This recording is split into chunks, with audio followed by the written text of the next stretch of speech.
nandito tayo sa Pacman's Q Club at natsempohan natin ang legend ng Caloocan. Active na legend ng Caloocan. Pakilala mo sarili mo, partner. Hello guys, ako si Ruel Esquillo from Caloocan City. Ano ang ano mo sa bilyar ngayon, pare? Ilang taon ka na ba nagbibilyar? Nag-umpisa ako nung 12 years old ako. Sa edad kong to, 62 years old. 50 years na ako naglalaro ng bilyar. Mahaba-haba na rin.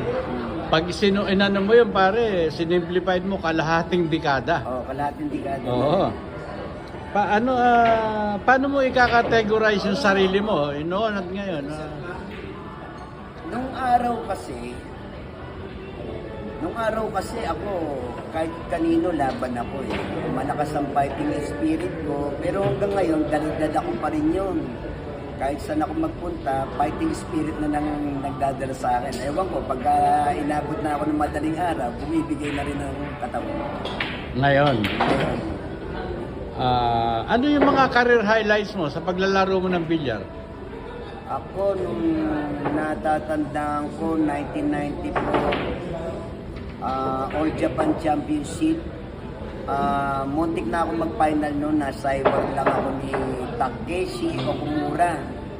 First time kong nakapaglaro ng major tournaments nung araw. Nung nasa iwan niya ako, medyo nag-iba yung tira ko eh. Pero dapat ako pa-final doon dahil tinalo ko sa elimination yung nag-champion noon, si Chang Haoping.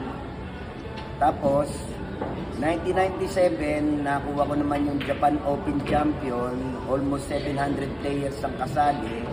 Tinalo ko ron sina Antonio Lining and other players na mabibigat talaga yung panahon na yun. Okay, mabigat rin pala mga nagawa mo sa ano. So, Japan champion ka rin, ha? So, ano yung mga memorable experience mo pare sa paglalaro ng bilyar? Ako, memorable experience ko kung natatandaan mo pare Edgar. Naglaban tayo, hindi ko matandaan nyo kung 1987 yun o 1988 na hinamon mo ko kung ilang set. Sabi ko sa'yo, lalaro ako sa'yo kung kahit na ilang set. Sabi mo sa akin, lalaro rin ako sa'yo kahit ilang set. Ang gustahan niya natin noon, inabot ng 2,200 pesos.